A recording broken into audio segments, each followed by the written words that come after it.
شیخ ابو عمرو عثمان السیرفی اور ابو محمد عبدالحق الحریمی یہ دونوں فرماتے ہیں، اور اس کو صاحب قلائد الجوائز نے ذکر کیا، تفریع الخاطر الفاطر کے اندر موجود ہے۔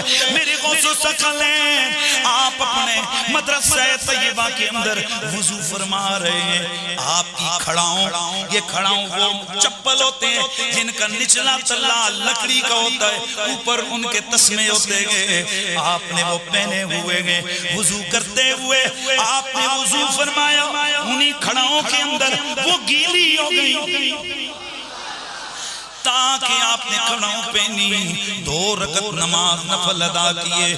اس کے بعد اچانک آپ نے ایک کھڑاؤں ہوا میں پھینکی، وہ ہماری نظروں سے غائب ہو گئی، پھر دوسری کھڑاؤں کو اچھالا، وہ بھی ہماری نگاہوں سے غائب ہو گئی۔ 3 دنوں کے بعد ایک قافلہ بغداد آیا، کہنے لگے کہ ہم نے غوث اعظم کی خدمت میں حاضری دینی ہے، ہم نے کام پوچھا، کہنے لگے ہم نے نذرانہ پیش کرنا ہے۔ ہم نے جناب غوث الثقلین سے عرض کی، حضور غوث پاک نے فرمایا جاؤ جا کر ان سے وہ جو نذرانہ لے کے آئے ہیں اس کو قبول کر لو، اسے وصول کر لو۔ کہتے ہیں ہم گئے، انہوں نے کچھ ریشمی کپڑے دیے، کچھ اونی کپڑے دیے، کچھ سونا دیا، اور ایک کپڑے میں لپیٹ کے ایک چیز بھی دی۔ جب ہم نے اسے کھولا وہ غوث اعظم کی کھڑاؤں تھی۔ ہم نے ان سے پوچھا چلو یہ تو ہو گیا مسئلہ، بتاؤ یہ کھڑاؤں وہاں سے ملی ہیں؟ کہنے لگے بس واقعہ دراصل یہ ہے، ہم قافلے والے سفر کر رہے تھے، اچانک ڈاکوؤں نے ہم پہ حملہ کیا، ہمارے کچھ لوگوں کو قتل کر دیا، اور پھر ہمارا سامان لوٹ کر بھی وہ جا کر تقسیم کرنے لگے تھے۔ ہم نے صدا لگائی یا شیخ عبدالقادر جیلانی امداد کن۔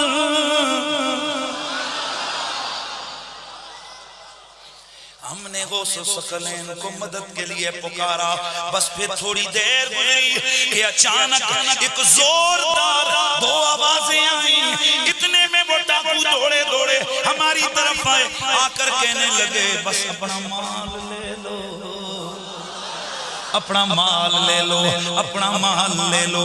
اور آ کر دیکھو ہمارا کیا حال ہوا۔ کہتے ہیں جب ہم گئے انہوں نے سارا مال واپس کر دیا۔ ہم نے دیکھا کہ وہاں 2 ڈاکوؤں کے سردار مرے پڑے گئے، ایک کھڑاؤں ایک کے سر کے پاس ہے، دوسرے کے پاس ہے۔ ہم اٹھا کر یہ لے آئے۔ ہم نے سوچا چلو کچھ بار گائے غوثی پاک میں نذرانہ پیش کرتے ہوئے چلیں، تو پھر ہم کیوں نہ کہیں امداد کن، امداد کن۔ تفریع الخاطر الفاطر کے اندر اسی طرح کے واقعہ علامہ عبدالقادر اربلی نے ذکر کیا۔ آپ فرماتے ہیں کہ ایک حضور غوث پاک کی مریدنی تھی، اللہ نے اسے بڑا حسن و جمال عطا فرمایا ہوا تھا۔ ایک دن وہ اپنے کسی کام کی غرض سے کہیں جا رہی تھی، ایک ویرانے میں پہنچی، وہاں ایک فاسق و فاجر شخص اس کے اوپر حملہ آور ہو کر اس کی عزت کو پامال کرنے کی در پہ ہو گیا۔ جب یہ عاجز آئی کہنے لگی یا غوث اعظم الغیاث، الغیاث یا غوث الثقلین، اے غوث پاک مدد کا وقت ہے، مدد کیجئے۔ فرماتے ہیں کہ حضور غوث اعظم مدرسے میں وضو فرما رہے تھے، آپ نے وضو کرتے کرتے کھڑاؤں اٹھا کر پھینکی، وہ کھڑاؤں توجہ رہے، وہ کھڑاؤں ہماری نگاہوں سے غائب ہو گئی۔ پھر وہ عورت غوث الثقلین کی خدمت میں آئی، اس نے واقعہ بتایا کہ جب مہب کس مجبور ہو چکی تھی، اتنے میں کھڑاؤں آئی، اس نے آ کر اس فاسق کے سر کو کوٹنا شروع کیا، اس کے سر پہ برابر لگتی رہی، یہاں تک کہ وہ گر پڑا۔ یا غوث اعظم، پتہ نہیں بارتے نہیں وہ، میں ابھی وہ ایک دعوت اسلامی والوں نے کتاب چھاپی ہے کرامات غوث اعظم، شیخ عبد القادر جیلانی. اس میں لکھا ہے کہ ایک مرید تھا, تو وہ اس نے نا ان کی وہ جو لوٹا تھا نا اس کی ٹوٹی قبلہ رخ نہیں رکھی ہوئی تھی, تو کو کتے پہنچ دے جائے تو وضو کروا کے اس نے لوٹا ایسے ہی رکھ دیتا, بیچارے کو مطلب غلطی ہو گئی. انہیں جناب ایک نگاہ ماری تو مرید جلال کتاب نہ لاتے ہوئے جہاں بحق ہو گیا. یہ لکھا ہوا ہے. اچھا, اور یہ اسی سے لیا نا, بڑی کتاب ہے بہجت الاسرار. بہجت الاسرار جو ہے نا ایک انسائکلوپیڈیا شیخ عبد القادر جیلانی کی کرامات کا, اسی سے یہ نقل کیا ہوا ہے. اچھا کہتے ہیں جناب پھر انہوں نے ایک نگاہ لوٹے کی طرف ماری, اس کی ٹوٹی سی. میں کہ یار وہ پہلی لوٹے تھے مار دیندے, مسئلہ ہی حل ہوتا, بندہ بچ جاتا. جھوٹ ہے, یعنی یہ ہم مذاق شیخ عبد القادر جیلانی کا نہیں اڑا رہے, ان کی طرف جھوٹ منسوب بالکل. اسی طرح ان کی طرف انہوں نے جھوٹ منسوب کیا کہ انہوں نے کہا ہے میں مشرق میں ہوں, یہ بہجت الاسرار میں لکھا ہے, میں مشرق میں ہوں اور میرا مرید مغرب میں ہو, اس کا ستر کھل جائے تو میں اس کا ستر ڈھانپ دوں گا. تو میں نے اس پہ ان کو کہا تھا کہ یار اگر آپ اتنے کانفیڈنٹ ہیں, ٹھیک ہے جی, آپ کانفرنسز کراتے ہیں شیخ عبد القادر جیلانی کے نام کے اوپر, آپ اگر اتنے کانفیڈنٹ ہیں کہ میں سچا قادری ہوں, سچا قادری ہوئے گا جو پائی جی میڈیا دے کیمرے سامنے لوائے اور پھر کہ جی یا شیخ عبد القادر جیلانی اور نال ہی اپنی تہمت کھول دے, تو وہ آگے. ویسے میرا مشورہ یہ کرنے سے پہلے آپ انڈر ویئر پہن لیجئے گا, کیونکہ مجھے 100% یقین ہے کہ آپ جو ہے آپ کو بے عزتی کا سامنا ہی کرنا پڑے گا. جب ہم یہ مذاق اڑاتے ہیں, یہ کہتے ہیں بزرگوں کا مذاق اڑا رہے ہیں, ہم بزرگوں کا نہیں اڑا رہے ہیں, بزرگوں کا مذاق آپ نے اڑوایا ہے. ہم نہیں کہتے کہ انہوں نے یہ باتیں کہی ہیں. قصیدہ غوثیہ میں اتنے کفریات لکھے ہوئے ہیں, اتنے شرکیہ باتیں لکھی ہوئی ہیں, ان کا اسلام سے دور دور تک تعلق نہیں ہے. اور جو انہوں نے متکبرانہ دعوے کیے ہوئے ہیں, یعنی کوئی شخص اس طرح کا دعویٰ کر سکتا ہے کہ تمام اولیاء کی گردن پہ میرا پاؤں ہے. جو بندہ اللہ کا نیک بندہ ہے وہ تو ڈرتا ہی رہتا ہے. وہ یہ تو حضرت ابوبکر صدیق نے دعویٰ نہیں کیا کہ تمام صحابہ کی گردن پہ میرا پاؤں ہے.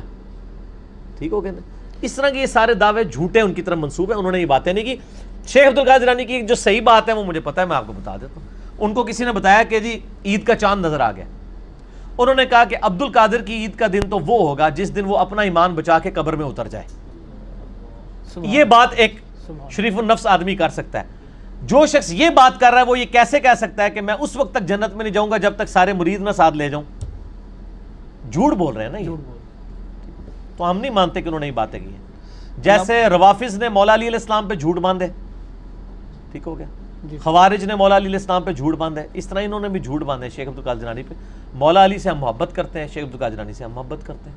اور یہاں پر میں صرف اصلاح عقیدہ کے لیے, کسی کو اٹیک کرنا مقصد نہیں ہے, صرف لوگوں کے دماغ کھولنے کے لیے میں بات کروں گا کہ جن لوگوں کے یہ دعوے ہیں اپنے بزرگوں کے بارے میں کہ وہ ایک نگاہ مار کے جو ہے وہ دنیا زیر و زبر کر دیتے ہیں, ان بزرگوں نے کب ہمارے کام آنا ہے کہ ہمارے محبوب صلی اللہ علیہ وآلہ وسلم کی عزت سٹیک پہ لگائی ہوئی ہے ان کافروں نے, یہ ایک نگاہ مار کے یوٹیوب سے ایک ویڈیو ڈیلیٹ کر کے بتا دیں. خود ان بزرگوں کی اپنی کتابوں میں کتنی گستاخانہ عبارتیں ہیں جو میں اکثر ہائی لائٹ کرتا رہتا ہوں. میرا مسئلہ نمبر 71B ہے, انڈیا اور پاکستان کے بزرگوں کی 19 گستاخانہ عبارات کا تحقیقی جائزہ. وہ کتابیں کشف المحجوب ہو, حشت بہشت ہو, اسی طریقے سے ملفوظات اعلی حضرت ہو, حفظ الایمان ہو, اس قسم کی کئی کتابیں جن کے میں نے حوالے دیے ہیں, یہ تو آج تک چھپ رہی ہیں. ان پہ کوئی نگاہ مار کے ان عبارتوں کو غائب نہیں کرتا, کوئی بزرگ نگاہ مار کے جو ہے وہ یوٹیوب سے ویڈیوز ڈیلیٹ نہیں کرواتا. تو اس کا مطلب ہے کہ میں پھر پنجابی میں بولوں گا, میرا غصہ اسی وقت ٹھنڈا ہوتا ہے جب آپ پنجابی میں یہ خدا دا نا جے کہانیاں کرانیاں بند کرو ان قوم نو. اتنے 100 سال تو کہانیاں کروا رہے ہو, کچھ بھی نہیں ہونے کا میرے بھائی. میں کہتا ہوں جی ایسی بزرگی پہ لعنت ہے کہ کسی شخص کے اوپر بزرگی ہے اور نبی علیہ السلام کے مبارک خاکے بن رہے ہیں, فلمیں چڑھ رہی ہیں یوٹیوب پہ, وہ ایک نگاہ مار کے یہ نہیں کرتا, وہ جی فلاں بزرگ تھے ایک نگاہ مارتے تھے تو یہ کر دیتے تھے تو وہ کر دیتے تھے. تو وہ سب کچھ جھوٹ تھا, کچھ بھی نہیں ہوتا. یہ سارے مل کے بھی کچھ نہیں کر سکتے جب تک کہ ہم ایک کاؤنٹر نیریٹو جوابی بیانیاں ان کے سامنے لے کر نہیں آتے علمی طریقے سے. اب اس میں یہ رہا وسوسہ کہ اللہ تعالیٰ یوٹیوب سے کیوں نہیں یہ ویڈیوز ڈیلیٹ کروا دیتا, تو بھائی اللہ کا کہیں دعویٰ ہی نہیں ہے. یہ دعوے تو آپ کے بزرگوں نے کیے تھے نگاہ مارنے والے. دیکھیں یزید نے خانہ کعبے کی اینٹ سے اینٹ بجا دی، حجاج ابن یوسف نے خانہ کعبے کی اینٹ سے اینٹ بجا دی، بخاری مسلم میں حدیث موجود ہیں، صحیح بخاری میں ہے قرب قیامت میں ایک پتلی ٹانگوں والا حبشی خانہ کعبے کی اینٹ سے اینٹ بجا دے گا۔ تو اللہ تعالیٰ نے تو کہیں وہ خانہ کعبے کی حفاظت کا صرف ایک واقعہ یہ اصحاب فیل والا ہوا ہے، اس کے بعد نہ کوئی واقعہ ہوا، نہ اس سے پہلے ہوا، نہ ہونا ہے۔ دنیا تو بقدر ایفرٹ ہے، یہاں تو اللہ تعالیٰ نے مسلمانوں کو یعنی یہ منصب دیا ہے کہ وہ اپنے کعبے کی حرمین کی حفاظت کے لیے ایفرٹس پٹ کریں گے۔ یہاں تو حفاظت کیا ہو رہی ہے، پچھلے دنوں آپ کو پتا ہے کہ ایک بندے نے کعبہ شریف کے اندر سین کے اندر چھلانگ مار کے خودکشی کر لی ہے، اور لوگ کہنے بڑا خوش نصیب ہے کعبے مار گیا۔ اے تو اڑا ہے، یعنی لیول دیکھ لو انٹلیکچوئل، آرام موت بندہ مرا ہے، پوری دنیا کے اندر مسلمانوں کی بدنامی کی ہے، اور لوگ کہہ رہے ہیں خوش نصیب ہے۔ تو کوئی فرشتہ نے آگے نہیں اس کو بچایا کہ یہ حرام موت مر رہا ہے، پوری دنیا میں خانہ کعبے کی بدنامی ہوگی، حرمین کی بدنامی ہوگی۔ بھائی نہیں ہوگا ایسے کبھی بھی۔ خانہ کعبے کے اندر لوگوں کی جیبیں کٹ جاتی ہیں، کئی لوگوں کے پیٹ کٹ کے انتڑیاں باہر آ گئی ہیں جیب کٹتے کٹتے، ٹھیک ہے۔ اور پھر معاذ اللہ استغفر اللہ خانہ کعبہ شریف کے اندر تو آنکھوں کی حفاظت کرنا بڑا مشکل ہو جاتا ہے، تو بعض لوگ تو بالکل اس کو وہ سپاٹ بنا کے آئے ہوتے ہیں بدنگاہی کرنے کے لیے۔ تو دنیا بقدر ایفرٹ ہے، کچھ بھی نہیں ہوگا ایسا، یہ ہم نے خود ہی ایفرٹ پٹ کرنی ہے۔ تو میں یعنی ان بزرگوں کے بارے میں یعنی جو جھوٹے دعوے تھے میں اس کے لیے کر رہا ہوں، میرا تو کسی سے کوئی لینا دینا نہیں میرے بھائی۔ میں تو بار بار کہتا ہوں کہ نہ میں وہابی، نہ میں بابی، میں ہوں مسلم علمی کتابی، نہ میں سو کالڈ وہابی ہوں جو کوئی علمی بات کرے اسے کہتے ہیں وہابی ہو گیا، اور نہ میں بابوں کا دفاع کرنے والا، بابوں کا ماننے والا، فرقوں کا پجاری بابی بھی نہیں ہوں، میں علمی کتابی مسلمان ہوں۔ جو اللہ تعالیٰ نے واضح قرآن حکیم میں فرمایا ایتونی بکتاب من قبل ھذا او اثارۃ من علم ان کنتم صادقین، اے محبوب صلی اللہ علیہ وآلہ وسلم یہ اگر آپ سے بحث کرتے ہیں، قرآن کو نہیں مانتے، تو ان سے فرمائیے اس قرآن کے نزول سے پہلے اگر کوئی کتاب ہو چلو وہ لے آؤ، یا انبیاء اکرام کے علم کے آثار چلتے آ رہے ہوں وہ لے آؤ، دلائل کے ساتھ علمی کتابی بات کرو اگر تم سچے ہو۔ تو علمی کتابی باتیں ہونی چاہیے بجائے جذباتی ڈاکٹرائن کے۔